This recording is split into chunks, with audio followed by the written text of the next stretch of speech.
श्री शिवाय नमस्तुभ्यम। हर हर महादेव। दोस्तों, आप सभी लोग जानते हैं कि 16 अगस्त 2024 के दिन यहां पर शुक्रवार को पुत्रदा एकादशी पड़ रही है। इसीलिए दोस्तों, इस दिन का महत्व बहुत ही ज्यादा बड़ा होता है, क्योंकि यह एकादशी श्रावण महीने में पड़ रही है। और इस दिन एक छुटकी हल्दी वाला उपाय आप लोगों को जरूर करना चाहिए, जो कि पंडित जी ने अपनी अभी की शिव महापुराण की कथा में ही बताया हुआ है। तो दोस्तों, इस उपाय को आपको कैसे करना है, कब करना है, कहां पर करना है और उपाय को करते समय आपको किन किन बातों का ध्यान रखना है, ये सारी जानकारी हम आपको इस वीडियो में देंगे। तो चलिए दोस्तों, उपाय को शुरू करते हैं।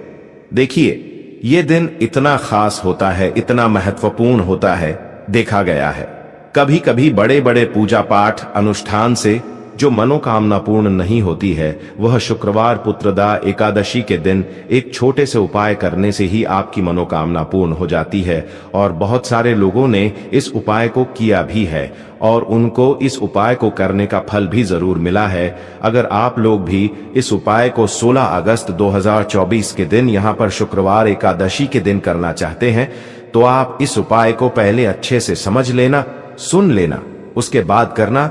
आपको इस उपाय का फल जरूर मिलेगा। और इस उपाय को करने से आपके घर में चाहे किसी भी प्रकार की दुख और समस्या क्यों न चल रही हो, आपको उसका कारण भी नहीं पता है कि भाई यह समस्या किस कारण से चल रही है। उसका कुछ भी कारण हो सकता है, जैसे पितृदोष हो सकता है या किसी भी तरह का मंगल दोष भी हो सकता है, और भी बहुत तरह के दोष होते हैं, कुछ भी हो सकता है। पर आपको इस उपाय को करने के लिए अपने दोष को पता लगाने की भी जरूरत नहीं है। 16 अगस्त 2024 के दिन यहां पर श्रावण शुक्रवार एकादशी के दिन इस एक चुटकी हल्दी वाला उपाय को आप लोगों को कर लेना है। दोस्तों, अब हम समझते हैं इस वाले उपाय को हमें करना किस समय है। तो सबसे पहली बात दोस्तों, हम समझते हैं कि यह हल्दी वाला उपाय करना किसको है। तो देखिए, यहां पर सीधी सी बात है कि यह हल्दी वाला उपाय जो है, यह किस लिए किया जा रहा है। यह मनोकामना को पूर्ण करने के लिए किया जा रहा है, या आपके जीवन में जो दुख और परेशानियां हैं उनको दूर करने के लिए किया जा रहा है, या आपका कोई बड़ा काम है जो कि नहीं हो पा रहा है, आप उसके लिए इस उपाय को कर सकते हो। तो सीधी सी बात यह है कि आप अपनी किसी भी प्रकार की मनोकामना के लिए इस वाले उपाय को कर सकते हो। तो यह उपाय वह व्यक्ति कर सकता है जिस व्यक्ति को अपनी किसी भी प्रकार की मनोकामना भगवान शिव जी से पूर्ण करवानी हो। और अगर कोई भी माताएं बहनें जो है अपने घर की सुख और शांति के लिए, घर में धन समृद्धि को बढ़ाने के लिए यह वाला उपाय करना चाहती है, तो घर की जो बड़ी माताएं बहनें होंगी वह इस हल्दी वाले उपाय को विशेष रूप से करें, क्योंकि माताएं बहनें घर की लक्ष्मी होती है। और जब घर की लक्ष्मी कोई विशेष उपाय करती है तो उसका फल ही बहुत जल्दी मिल जाता है और बहुत बड़ा होकर मिलता है। अन्यथा इस उपाय को कोई भी व्यक्ति कर सकता है, चाहे वह बड़ा हो, चाहे वह छोटा हो, चाहे वह बच्चा हो। जिस व्यक्ति को यह हल्दी वाला उपाय समझ आ गया, वह व्यक्ति इस हल्दी वाला उपाय को एकादशी के दिन जरूर करें, क्योंकि उसको इस उपाय को फल बहुत ही जल्दी मिल जाएगा। क्योंकि 16 अगस्त 2024 के दिन यहां पर शुक्रवार पुत्रदा एकादशी के दिन भगवान शिव और विष्णु भगवान जी बहुत आसानी से प्रसन्न हो जाते हैं। तो आइए अब हम समझते हैं कि इस हल्दी वाला उपाय को आपको करना कैसे है और इस उपाय को करने का जो समय है वह क्या है। तो देखिए, इस शुक्रवार के दिन किए जाने वाले यह एक चुटकी हल्दी वाला उपाय जो उपाय है, ये मुख्य रूप से सुबह के समय होगा। किस समय होगा? सुबह के समय होगा। आपको कोशिश यही करनी है कि सुबह के समय हम इस हल्दी वाला उपाय को कर लें। पर किसी कारणवश अगर आप सुबह इस उपाय को ना कर पाओ, आपको कहीं काम से जाना हो या किसी और काम की वजह से आप उपाय को ना कर पाओ, तो आपके पास फिर दूसरा मौका रहेगा, जो कि शाम के समय का रहेगा, प्रदोष काल का रहेगा। अब भाई, प्रदोष काल का समय भी बहुत ही लोगों के मन में प्रश्न बन जाता है कि भाई ये समय होता कब है। कितने बजे से लेकर कितने बजे यह समय होता है, ताकि हमें उपाय के लिए जो है करने का समय पता लग जाए। तो हम आपको बता दें, प्रदोष काल का जो एक समय होता है, शाम का समय वह होता है शाम के 6 बजे से लेकर शाम के 7 बजे के बीच का। इस समय के बीच में आप उपाय को करेंगे तो आपको उस उपाय का जरूर फल मिलेगा। तो शाम के 6 बजे से लेकर शाम के 7 बजे के बीच में आप लोग इस हल्दी वाला उपाय को कर सकते हो। तो भैया बहुत सारे लोग यहाँ पर ये प्रश्न भी जरूर करेंगे कि भाई हम तो नौकरी पर जाते हैं, हम अपनी ड्यूटी पर जाते हैं और आने में हमें देर हो जाती है, तो उस जगह पर हमें क्या करना चाहिए। तो देखिए, उन लोगों को भी टेंशन लेने की जरूरत नहीं है। अगर आप लोग इस उपाय को शाम के समय प्रदोष काल में कर रहे हैं और अगर आप आने में देरी भी हो जाती, आपको आने में 7 बजे तक आप नहीं पहुंच पाते हो, तो भाई आप 7 या रात 8 बजे तक भी अगर उपाय को करोगे तो भी चल जाएगा। और अगर इससे भी थोड़ा देर हो जाती है तो भी आप उपाय को कर सकते हो, क्योंकि 16 अगस्त 2024 शुक्रवार श्रावण का दिन है। यह दिन बहुत ही कम आता है पूरे साल भर में, इसलिए जब आपको मौका मिल जाए तब आप इस उपाय को जरूर कर लेना। कोई भी उपाय हो आप कभी भी कर सकते हो। शुक्रवार के दिन बस कोशिश करना कि समय के थोड़ा मतलब अंतर्गत ही कर लो, पर किसी कारणवश अगर ना कर पाओ तो फिर आप थोड़ा देरी से भी कर सकते हो, आपको उपाय का फल जरूर मिलेगा। तो देखिए, एकादशी के दिन पर विशेषकर श्री हरि विष्णु और मां लक्ष्मी का पूजन किया जाता है। अब साथ ही साथ शुक्रवार का दिन भी पड़ गया है, तो ऐसा समझ लीजिए आपके जीवन में धन भी आएगा, सुख भी आएगा, धन बढ़ेगा भी, और साथ ही साथ आपके जीवन के सारे संकटों को भगवान शिव जी दूर कर देंगे। तो चलिए सबसे पहले बात कर लेते हैं। सबसे पहले उपाय की, जो कि पुत्रदा एकादशी वाले दिन आपको विशेषकर करना है। और इस उपाय को करने से आपकी कोई भी ऐसी इच्छा, कोई भी विश जो अभी तक अधूरी है, पूरी नहीं हो रही है, तो आपकी बड़ी से बड़ी विश और मनोकामना भी पूरी हो जाती है। जब आप पुत्रदा एकादशी वाले दिन इस पहले उपाय को कर लेते हैं तो देखिए, आप सभी जानते हैं कि श्री हरि विष्णु जो है, उन्हें तुलसी दल सबसे प्रिय है। बिना तुलसी माता के श्री हरि विष्णु अधूरे हैं और बिना तुलसी पत्तों के श्री हरि विष्णु का भोग अधूरा है। अब श्री हरि विष्णु को प्रसन्न करके आप अपनी मनोकामना को पूरा कर सकते हैं, क्योंकि श्री हरि विष्णु प्रसन्न हो गए तो आपकी कोई भी विश और इच्छा, मनोकामना अधूरी नहीं रहेंगी। तो आपको तुलसी के 5 पत्ते लेने हैं। अब जिस दिन एकादशी है उस दिन तुलसी के पत्ते ना तोड़े, पहले से ही तोड़ कर रख ले। अब ये 5 तुलसी के पत्ते जो आपने लिए हैं, ये 5 तुलसी के पत्ते आपको श्री हरि विष्णु को अर्पित करने हैं। अपने घर के मंदिर में ही ठीक है, ऐसा आपको करना है। आपके घर में श्री हरि विष्णु की कोई मूर्ति है, प्रतिमा है, वहां पर यह 5 तुलसी के पत्ते आप रखें और साथ ही साथ एक देसी घी का दीपक गोल बाती का आपको लगाना है और ओम नमो भगवते वासुदेवाय नमः, इस मंत्र का आपको 11 बार जप करना है। देखो मंत्र कौन सा है, ओम नमो भगवते वासुदेवाय नमः। और फिर श्री हरि विष्णु से अपनी विश, अपनी इच्छा, अपनी मनोकामना कह देना है। और फिर देखना आपकी विश और इच्छा, जो भी आपकी मनोकामना है, जो भी अपने जीवन में आपको चाहिए।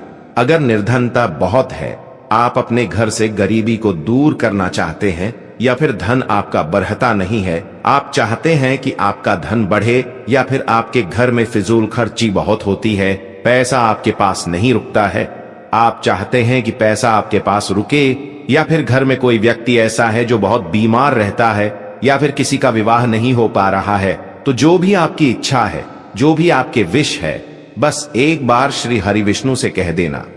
क्योंकि पुत्रदा एकादशी भी इस दिन है, साथ ही 7 साल का सबसे बड़ा श्रावण महीना है।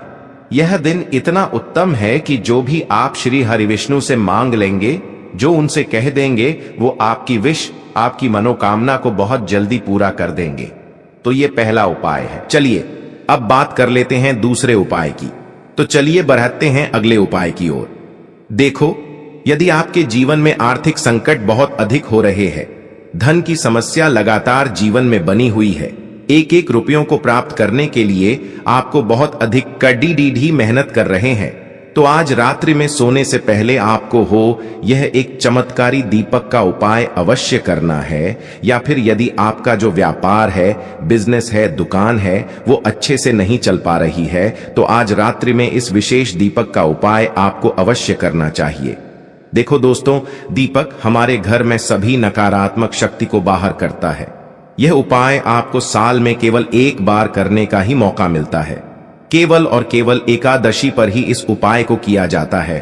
देखिए, इस उपाय के लिए आपको तुलसी जी की जो सूखी लकड़ी होती है उसे ले लेना है। देखिए दोस्तों, यदि आपके पास पुरानी तुलसी जी की लकड़ी है तो उसे आप ले सकते हैं, और यदि आपके घर में तुलसी जी जो लकड़ी है वो सूखी हुई है तो उसकी लकड़ी आप तोड़ डीएच करके इस्तेमाल कर सकते हैं। लेकिन आपको ध्यान रखना है कि सूर्यास्त से पहले पहले ही आपको ये जो तुलसी जी की लकड़ी है इससे अवश्य ही तोड़ लेना है, और एकादशी के दिन लकड़ी को नहीं तोड़ना है। तो इस उपाय के लिए आपको सबसे पहले तो एक मिट्टी का दीपक लेना होगा। आप चाहें तो आटे का दीपक भी ले सकते हैं, क्योंकि आटे का दीपक सभी दीपक में सर्वोत्तम माना गया है। इस दीपक के अंदर आपको शुद्ध घी का प्रयोग करना होगा, और इससे दीपक के अंदर अपने जो तुलसी जी की लकड़ी ली है उसे भी रख देना है। लेकिन ये जो तुलसी जी की लकड़ी है इसमें आपको चारों तरफ अच्छे से घी लगा लेना है। देखिए, गुरुजी ने बताया है कि जो तुलसी जी की लकड़ी है यदि आप उपाय करते हैं और बहुत ही शीघ्रता से जल जाती है तो इसके लिए आपको एक कार्य करना है। आपको थोड़ी सी रुई ले लेनी है, और उससे रुई को आपको जो तुलसी जी के अपने लकड़ी ली है उस पर अच्छे से चारों तरफ लपेट देनी है। तुलसी जी की लकड़ी के ऊपर रुई लपेटने के बाद इसे आपको पूरा घी के अंदर डुबो लेना है। अब इसे आपको बाती के रूप में प्रयोग करना है। अब दोस्तों, इस दीपक को आपको प्रज्वलित कहाँ करना है? तो इस दीपक को आपको या तो भगवान विष्णु के सामने प्रज्वलित करना होगा, या फिर आपको भगवान श्री राम के सामने प्रज्वलित करना होगा, या फिर भगवान कृष्ण के सामने, यानी कि भगवान विष्णु के जो भी अवतार हैं उनके सामने आप ये दीपक प्रज्वलित कर सकते हैं। या फिर आप इससे दीपक को माता तुलसी जी के सामने भी प्रज्वलित कर सकते हैं। पूज्य गुरु जी ने बताया है कि जो भी व्यक्ति इस प्रकार से तुलसी जी की डंडी से यह दीपदान कर देता है उसके जीवन में कभी भी धन की समस्या नहीं होती है। इसीलिए आपको ये पूरे साल में केवल एक बार ही मौका मिलता है। इस उपाय को करके देखना, आपकी सभी इच्छा जरूर पूर्ण होगी। यह जो उपाय है रात्रि में सोने से पहले करना है। बात करते हैं अगले उपाय की।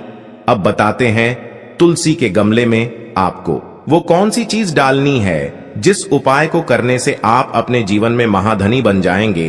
इतना धन आपको मिलेगा कि कभी भी आपके धन में कमी नहीं आएगी, कभी भी आपका धन बर्बाद नहीं होगा।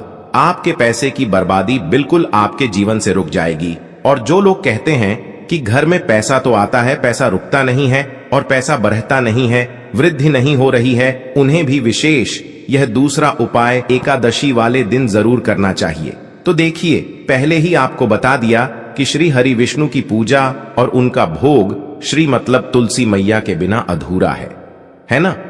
और तुलसी मैया जो है वह श्री हरि विष्णु के बिना अधूरी है। तो देखिए, जब भी आप तुलसी का कोई उपाय करेंगे तो सीधे सीधे आप श्री हरि विष्णु को प्रसन्न कर लेते हैं। अब व्यक्ति को, यानी जो भी व्यक्ति है, किस व्यक्ति को कितना धन देना है यह श्री हरि विष्णु के हाथ में होता है। धन देने का काम मां लक्ष्मी करती है, जो कि मां तुलसी का ही एक रूप है। मां तुलसी जो है ये माता लक्ष्मी का ही स्वरूप है ना? तो आपको करना क्या है, आपको लेनी है यहाँ पर हल्दी पिसी हुई, जो कि श्री हरि विष्णु से जुड़ी हुई है, आपके गुरु गृह से जुड़ी हुई है, आपकी कुंडली में गुरु को मजबूत करती है, सुख सौभाग्य को खींचने का काम करती है, धन को बढ़ाने का काम करती है। तो एक चुटकी पिसी हुई हल्दी आपको लेनी है, और यह पिसी हुई सूखी हल्दी ही आपको अपने गमले में तुलसी का पौधा जिस गमले में लगा है उसमें अच्छे से इस हल्दी को डालना है, ठीक है ना? और ओम नमो भगवते वासुदेवाय नमः इस मंत्र का जाप करना है। कितनी बार? कम से कम 11 बार जाप करना है। ओम नमो भगवते वासुदेवाय नमः इस मंत्र का जाप करते रहना, और हल्के हल्के से तुलसी के पौधे में आपको पूरे गमले में पिसी हुई हल्दी का छिड़काव करना है। तो देखिए, जो व्यक्ति इस उपाय को एकादशी के दिन कर लेता है, ऐसा समझ लीजिए अपने जीवन से नहीं आने वाली 7 पीढ़ियों के जीवन से निर्धनता और गरीबी को दूर कर देता है। क्योंकि हल्दी जो है ना, ये साधारण नहीं है। हल्दी इतनी उत्तम होती है कि रातों रात आपके जीवन में चमत्कार करती है। आपने देखा होगा कि कोई भी शादी होती है, विवाह होता है ना? कोई भी ऐसा शुभ काम हम करते हैं उसमें हल्दी जरूर लेते हैं। गृह प्रवेश जब हम करते हैं तो हल्दी के स्वस्तिक का निर्माण करते हैं। कोई भी अच्छा काम करने जा रहे हैं, हल्दी उसमें लेते हैं और हल्दी जो है यह आपके गुरु गृह को मजबूत कर देती है। अगर कुंडली में गुरु कहीं ना कहीं मजबूत है तो इससे उत्तम उपाय आपको ऐसा समझिए एकादशी का मिलेगा नहीं, बहुत ही उत्तम उपाय है। तुलसी के गमले में एक चुटकी पिसी हुई हल्दी डालना है, तो यह बहुत ही उत्तम उपाय है। इस उपाय को आप जरूर करें। एकादशी वाले दिन और साल का सबसे बड़ा ये दिन है, तो इस उपाय को करने से श्री हरि विष्णु आपसे न केवल प्रसन्न होते हैं, आपसे इतना प्रसन्न हो जाते हैं कि जीवन में कभी आपके गरीबी और निर्धनता को नहीं आने देते हैं। तो चलिए अब बात कर लेते हैं अपने तीसरे उपाय की, जो कि मुख्य द्वार से जुड़ा हुआ है और यह उपाय है स्थिर लक्ष्मी के वास के लिए। ऐसा पैसा आपके घर में आएगा जो आपके घर में ही रुकेगा। ऐसा पैसा कभी आपके घर में नहीं आएगा जो आपके घर से जाएगा और विशेषकर फिजूल खर्ची में जाएगा। अब आधे से ज्यादा लोगों की यही समस्या होती है कि घर में पैसा तो आता है लेकिन बहुत जल्दी घर से चला जाता है या फिर फिजूल खर्ची में चला जाता है। तो धन की बर्बादी जिन लोगों के घर में हो रही है उन्हें विशेषकर यह तीसरा उपाय करना है। या जिन लोगों के पास बिल्कुल पैसा आना बंद हो गया है, सर पर लगातार कर्जा बरत रहा है, उन्हें भी यह तीसरा उपाय करना है। तो देखिए आपको फिर से क्या लेना है, हल्दी लेनी है पीसी हुई, जो कि श्री हरि विष्णु से ही जुड़ी हुई है ना। पीसी हुई हल्दी लेनी है और थोड़ा सा पानी डालकर उसका गाढ़ा गाढ़ा आपको पेस्ट बना लेना है। अब इसी हल्दी से आपको अपने घर में स्वास्तिक बनाने हैं। कितने स्वास्तिक? एक स्वास्तिक आपको बनाना है अपनी तिजोरी पर, जिसमें आप पैसा रखते हैं, चाहे तो आप संदूक में रखते हैं, अलमारी में रखते हैं, जिस चीज में भी पैसा रखते हैं, बस वहां पर हल्दी से एक स्वास्तिक बनाना है। दूसरा स्वास्तिक आपको कहां बनाना है? अपने घर के मंदिर में, है ना। और 2 स्वास्तिक आपको बनाने हैं अपने घर के मुख्य द्वार पर बाहर की तरफ। हल्दी से 4 स्वास्तिक आपको बनाने हैं। 2 स्वास्तिक मुख्य द्वार पर बाहर की तरफ, एक तिजोरी पर, है ना, और एक अपने घर के मंदिर में। बस यह उपाय आपने अगर एकादशी वाले दिन कर लिया तो देखिए जो धन की तिजोरी है उसमें पैसा भरा रहेगा। कभी भी धन की तिजोरी धन से खाली नहीं होगी, क्योंकि जहां पर हल्दी का स्वास्तिक होता है वहां कभी धन की कमी नहीं होती है। हमेशा वहां पर धन की देवी माता लक्ष्मी वास करती हैं, क्योंकि हल्दी किससे जुड़ी हुई है? श्री हरि विष्णु से। और मां लक्ष्मी कहां होती है? जहां श्री हरि विष्णु वास करते हैं। अब बात करें कि आपके घर का मंदिर जो है उसमें अगर आप एक स्वास्तिक बनाते हैं तो आपके घर से ऊर्जा जो है पूरे में ऊर्जा फैलती है ना। तो आपके घर में पॉजिटिव एनर्जी बढ़ती है, सकारात्मक ऊर्जा बढ़ाती है। जब आप अपने घर के मंदिर में हल्दी का स्वास्तिक बनाते हैं, आपके घर से बुरी शक्तियां, नेगेटिव एनर्जी जैसी चीजें बिल्कुल आपके घर में नहीं रुकती हैं। मुख्य द्वार तो इतना उत्तम होता है कि मुख्य द्वार से ही मां लक्ष्मी की नजर सबसे पहले आपके मुख्य द्वार पर ही पड़ती है। और मुख्य द्वार पर अगर आपने हल्दी के स्वास्तिक बना दिए तो मां लक्ष्मी देखते ही प्रसन्न हो जाती है, क्योंकि यह श्री हरि विष्णु से जुड़ी हुई है ना। और हल्दी के स्वास्तिक जहां पर जो व्यक्ति अपने घर के मुख्य द्वार पर बनाते हैं, ऐसा समझ लीजिए मां लक्ष्मी उनके घर में वास करती ही करती है और कभी भी ऐसे घर को फिर छोड़कर नहीं जाती है। स्थिर लक्ष्मी का वास आपके घर में होगा। यह हल्दी के स्वास्तिक वाला उपाय एकादशी के दिन बहुत ही उत्तम है। साथ ही साथ कोशिश करे कि इस दिन गाय माता को हरी घास अवश्य खिलाए और एक पानी का घड़ा भरा हुआ किसी जरूरतमंद को दान जरूर करे। और जो व्यक्ति पक्षियों के लिए पानी की व्यवस्था करता है ना, या फिर घड़े को दान कर देता है, उसके घर कभी भी धन की कमी नहीं होती है। इस उपाय को बहुत ही बड़े और विशेष दिन पर कर रहे हो, तो चलिए अब उपाय के बारे में बात करते हैं। लेकिन उससे पहले आप लोगों को यह जानना आवश्यक है कि आखिर यह उपाय किस समय करना है, किसको करना है और कैसे करना है। तो चलिए हम आगे आपको वीडियो में एक एक करके बता देते हैं। तो दोस्तों, इस 108 चावल के दाने वाला उपाय को हमें इस एकादशी के दिन कैसे करना है, किसको करना है, किस समय करना है और कहां पर करना है, ये सारे सवालों के जवाब आपको इस वीडियो में मिल जाएंगे। और जो ये वीडियो देखेगा भाई, उसको 108 चावल के दाने वाला उपाय जरूर करना चाहिए, क्योंकि इस दिन चावल का भी बहुत ही बड़ा और विशेष महत्व होता है। और जब बात आ जाए 7 दूर्वा की, तो यह सोने पर सुहागा वाली बात हो जाती है और यह एक बहुत ही बड़ा उपाय हो जाता है इस एकादशी का। तो अब दोस्तों, इस 108 चावल के दाने वाला उपाय को आखिर करना किसको है, सबसे पहले हम लोग अब बात जान लेते हैं। तो देखो, घर की जो बड़ी माताएं बहनें होती हैं, उन माताओं बहनों में से कोई भी एक बड़ी माता बहन इस वाले उपाय को कर सकती है। और दोस्तों, अगर आप चाहे तो अपने घर में से सभी सदस्यों को भी इस उपाय को करवा सकते हैं। अगर किसी व्यक्ति की खुद की कोई मनोकामना है, खुद की कोई दुख और परेशानी है जो कि वह अपने लिए ही करना चाहता है, इस वाले उपाय को तो वह खुद अपने लिए भी कर सकता है।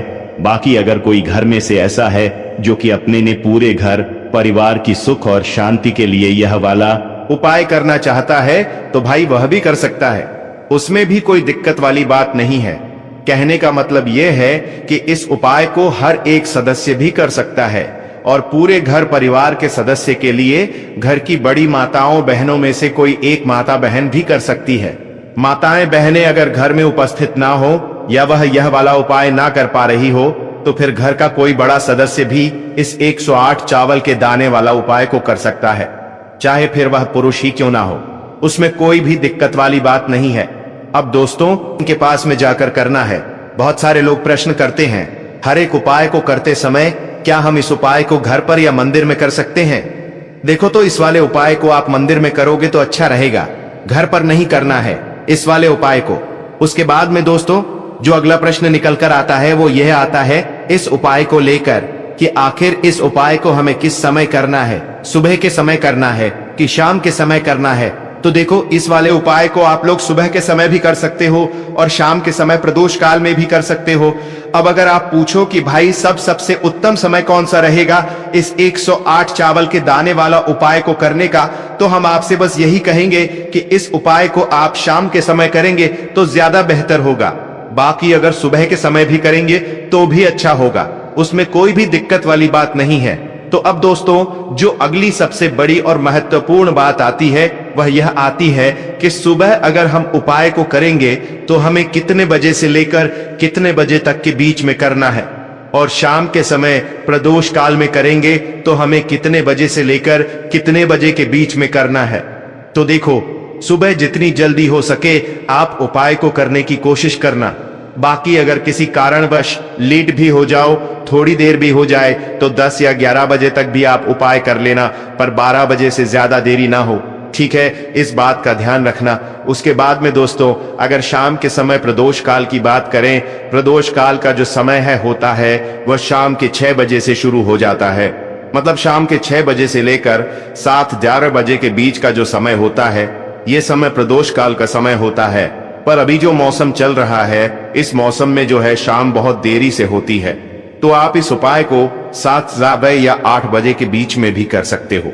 मतलब शाम के 6 बजे से रात 8 बजे के बीच में आप कभी भी इस वाले उपाय को कर सकते हो, उसमें कोई भी दिक्कत वाली बात नहीं है। परंतु एकादशी के दिन कोशिश करना कि समय के अंतर्गत ही कर लो। किसी कारणवश ना कर पाओ तो थोड़ा देरी से भी कर सकते हो, आपको उपाय का फल जरूर मिलेगा। देखिए, इस वीडियो में जितने भी उपाय हम आपको बताएंगे सभी उपाय सरल है। देखो, गुरुजी ने कहा है कि एकादशी के दिन आपको 108 चावल के दाने वाला उपाय तो अवश्य ही करना चाहिए। वीडियो के अंतिम में आपको उपाय बताया है जो आपको करना है। देखो, आगे बढ़ने से पहले वीडियो को एक लाइक जरूर करें। देखो, सबसे पहला उपाय, यदि आपके जीवन में कर्जा बहुत अधिक है, आपके जीवन में संकट बहुत अधिक रहते हैं, आपके ऊपर बहुत अधिक विपदा आ रही है, बार बार आपको अपने व्यापार में और अपने धन में हानि देखने को मिल रही है, यानी कि आपको प्रत्येक कार्य में हानि हो रही है, तो आपको यह उपाय करना चाहिए। देखिए, इस उपाय के लिए आपको 108 चावल के दाने आपको लेने हैं, ठीक है? सबसे पहले आप लोग यह जान लो कि यह जो 108 चावल के दाने वाला उपाय है, सिर्फ और सिर्फ आप उपाय की सामग्री लेकर कभी भी शिव जी के मंदिर मत जाना, क्योंकि हमें भगवान के सामने यह नहीं दर्शा है कि अगर हम भगवान शिव जी के मंदिर आए हैं तो अपने फायदे के लिए आए हैं। तो इसीलिए जो भी पूजन सामग्री है, उपाय सामग्री है 108 चावल के दाने, इसके साथ में आपको पूजन सामग्री भी जरूर लेकर जाना है। देखो, अगर सुबह के समय उपाय कर रहे हो तो सीधी सी बात है, 1 लोटा जल तो आप लेकर जाओगे ही जाओगे। वही 1 लोटा जल अगर मिट्टी का जल हो तो बहुत अच्छा रहेगा, मिट्टी का जल कैसे बनाया जाता है, इसके लिए हमने पहले से बहुत सारी वीडियोस बना दी है आपके पास। इस दिन एक आखिरी मौका रहेगा मिट्टी का जल शिव जी पर चढ़ाने का और उपाय को करने का। बहुत बड़ा आपको इस दिन फल मिलेगा, तो इसलिए इस दिन हो सके तो भाई मिट्टी का जल चढ़ाना तो अपने साथ में कम से कम 1 लोटा जल तो आपको को लेकर जाना ही जाना है। अगर मिट्टी का जल नहीं है तो घर का जल भी आप इस्तेमाल कर सकते हो। इसके अलावा जो भी पूजन सामग्री है, देखो 108 चावल के दाने, यह अलग आपके रहेंगे और जो आपकी पूजन सामग्री रहेगी वह अलग रहेगी। पूजन सामग्री में आप जो भी चीज लेकर जाना चाहे वह लेकर जा सकते हैं, उसमें कोई भी दिक्कत वाली बात नहीं है। वहीं अगर हम बात करें शाम के समय की, तो शाम के समय शिव जी पर जल नहीं चढ़ता है, इसीलिए शाम के समय आप लोग एक दीपक तैयार कर लें जो कि गोल बत्ती का आटे का शुद्ध देसी गाय का घी का होगा, है ना। इस बात का आप लोगों को ध्यान रखना है और इस दीपक को आपको घर से जलाकर नहीं लेकर जाना है, भगवान शिव जी के मंदिर में जाकर ही जलाना है। इस बात का भी आप लोगों को ध्यान रखना है। अब दोस्तों यहाँ पर हमें इस बात को समझना है कि यह 108 चावल के दाने हमें लेना कहाँ से है। क्या हमें दुकान से लेकर आना है या हमें अपने घर से लेना है या कहाँ से लेकर आना है और कौन से चावल लेना है, क्योंकि चावल भी बहुत प्रकार के होते हैं। तो देखो इन सभी सवालों के जवाब आप लोग एक बात में सुन लो कि भाई यह जो उपाय है, इस उपाय में आपको ये नहीं देखना है कि भाई कौन से चावल है कौन से चावल नहीं है। बस जो भी चावल ले रहे हो वह चावल का दाना सबूत होना चाहिए, मतलब साबुत होना चाहिए, टूटा हुआ नहीं होना चाहिए, कटा पिटा नहीं होना चाहिए। यह बात आपको ध्यान रखना है। बाकी आपका चावल बासमती हो या सादा चावल हो या कोई सा भी चावल हो, उसमें कोई भी दिक्कत वाली बात नहीं है। तो सीधी सी बात है कि आपके घर के रसोई घर में जहां पर आप भोजन बनाते हो, वहां पर जो भी चावल आपके उपस्थित हो, उन चावलों में से अपनी एक कटोरी भर लेना या एक मुट्ठी चावल अलग से निकाल कर रख लेना, क्योंकि हम 108 चावल ही यहाँ पर इस उपाय में लेने वाले हैं, तो हमें यह चावल के दाने गिन कर निकालने पड़ देंगे। इस बात का आप लोगों को ध्यान रखना है। तो अपने उस चावल की कटोरी में से या चावल में से 8 ऐसे चावल के दाने आप लोग निकाल लो जो कि टूटे हुए ना हो, कटे पिटे ना हो, में कोई दाग ना लगा हुआ हो, है ना, अच्छे साबुत चावल के दाने 108 दाने आप लोग निकाल कर रख लो और इन्हें किसी भी एक कागज की पुड़िया में या किसी एक छोटी सी कटोरी में आप लोग रख लो, ताकि यह सुरक्षित रहे, आपके एक भी चावल का दाना इधर उधर ना हो और आपका उपाय भी पूरा अच्छे से हो जाए। तो भाई जैसे ही आपका उपाय की जो सामग्री है 108 चावल के दाने यह तैयार हो जाते हैं, उसके बाद मैं आपको जो भी अपनी पूजन सामग्री है सुबह के समय कर रहे हो, तो 1 लोटा जल या पूजन सामग्री जो लेकर जाना चाहो उसकी भी तैयारी कर लेना। और शाम के समय जा रहे हो तो भाई अपना जो दीपक है उसे तैयार कर लेना, ठीक है। और उपाय को करते समय शुद्धता का विशेष रूप से ध्यान रखना, ठीक है। सुबह सुबह स्नान करने के बाद ही उपाय को करने की आप लोग तैयारी करना। उसके बाद अगर शाम के समय की बात करें तो शाम के समय आपको स्नान करने की जरूरत नहीं है, पर शुद्धता का ध्यान रखना है। आपको स्नान तो नहीं करेंगे, आप हाथ मुंह धोकर भी इस वाले उपाय को शाम के समय प्रदोष काल में कर सकते हैं, इसमें कोई दिक्कत वाली बात नहीं है। तो आप अपने उपाय की पूरी सामग्री तैयार करके आपके पास ही में जो आपका शिव मंदिर हो वहां पर पहुंच जाइए। सबसे पहले शिव मंदिर में जाकर आप लोगों को उपाय नहीं करना है, पहले भगवान के दर्शन करना है, भगवान से आशीर्वाद प्राप्त करना है, फिर शिव जी की शिवलिंग के पास में आना है। शिवलिंग के पास में आने के बाद आप जो पूजन सामग्री लेकर आए हुए हैं, जैसे कि सुबह गए हुए होंगे तो 1 लोटा जल और जो भी पूजन सामग्री लेकर आए हैं आप उनसे भगवान शिव जी की पूजन कीजिए। सबसे पहले तो 1 लोटा जल ही चढ़ेगा, उसके बाद में आपकी पूजन सामग्री चढ़ेगी। उसके बाद में अगर दोस्तों शाम के समय अगर आप इस उपाय को कर रहे हो तो अपने साथ में कम से कम एक जो दीपक है गोल बाती का, जो आप अपने साथ में लेकर गए हो, उस दीपक को मंदिर में जाकर अपनी माचिस से जलाना है और उस दीपक को शिवलिंग के पास में रखना है, ठीक है। इस दीपक को रखने के बाद ही आप लोगों को अपना यह वाला उपाय शुरू करना है और दीपक को ज्यादा पास में मत रखना, वैसे भी गर्मी पड़ रही है, भगवान शिव जी को आंच नहीं लगनी चाहिए, है ना। तो भाई जैसे ही आपकी पूजा अर्चना हो जाती है आप भगवान शिव जी को प्रसन्न कर लेते हैं, उसके बाद में शिवलिंग के पास ही में आप कहीं पर बैठ जाइए, सामने या आसपास जिस जगह पर आपको बैठना हो वहां पर बैठ जाइए और अपने वह 108 चावल के दाने अपने सामने निकाल कर रख लीजिए। क्योंकि अब यहाँ पर उपाय को यहाँ पर करने की आपको तैयारी करना है। और इस तरीके से जब आप उपाय करेंगे, पूजन सामग्री करने के बाद, पूजन अर्चना करने के बाद, तो आपको उपाय का फल बहुत जल्दी और बहुत बड़ा होकर मिलेगा। तो अपने 108 चावल के दाने अपने सामने निकाल कर रख लेना। और यह जो उपाय है यह आपकी सीधे हाथ की हथेली से होगा, इसलिए इस बात का भी विशेष रूप से ध्यान रखना है। तो सीधे हाथ की हथेली का प्रयोग करके ही आप लोग अपना इस वाले उपाय को करना।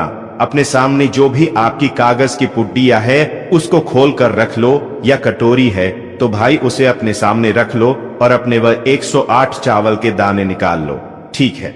उसके बाद में दोस्तों अब आपको क्या करना है कि शिवलिंग आपके सामने होगी, तो आपने वह 108 चावल के दाने एक एक करके आपको शिव जी के शिवलिंग के ऊपर चढ़ाना है। कहां पर चढ़ाना है? शिवलिंग के ऊपर चढ़ाना है और कहीं पर भी नहीं चढ़ाना है। आपको अपने हथेली से तो शिवलिंग के ऊपर चढ़ाना है, भले ही फिर वह अपने आप जलाधारी पर गिर जाए, या मतलब वहीं पर गिर जाए, उसमें कोई दिक्कत वाली बात नहीं है।